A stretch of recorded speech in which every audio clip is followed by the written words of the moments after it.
gels form in an effort to help you on your homework for this week. We will go into this in more detail in the lectures this week. So this basically shows a bunch of polymers. So polymers are long chains of molecules that are sort of stringy like spaghetti.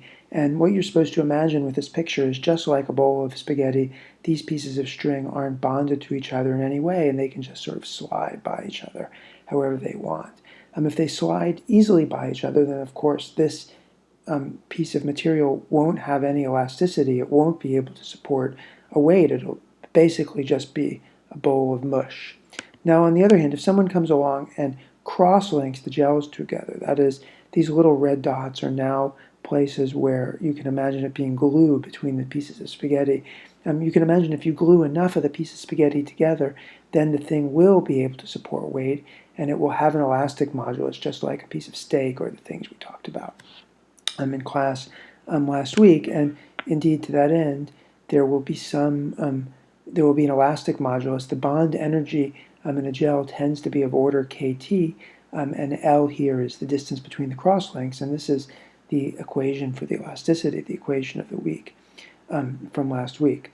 Now, in your homework this week, it asks you a little bit about the elastic modulus of gels, and in particular, it asks about a very particular type of crosslink, which is one of the ways that gels are held together.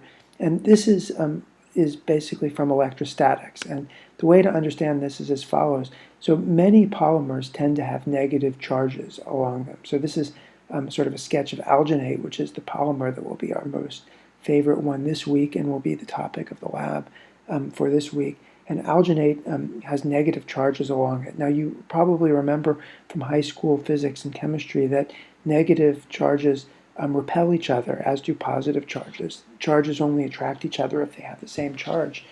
So therefore, if you have a bunch of polymers which are all negatively charged, they will repel each other and they won't form a gel. And the question is how can you make it form a gel?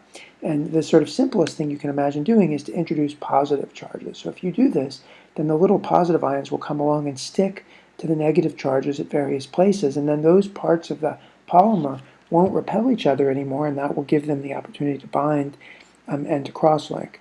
Now, if you have only a single positive charge, which you could get by, for example, adding sodium ions or by changing the pH, by adding more protons, then the positive charge will neutralize the negative charge on the polymer at some local place, but it won't in itself cause the strands to stick to each other because the two strands will be neutral. But there's a sort of nice trick that we will talk about this week that if you add divalent ions, that is ions like calcium which have two positive charges, when they stick to the negatively charged thing, one positive charge cancels out the negative charge and there's still a positive charge left to bind to one of the other negative charges, and that actually causes cross-linking.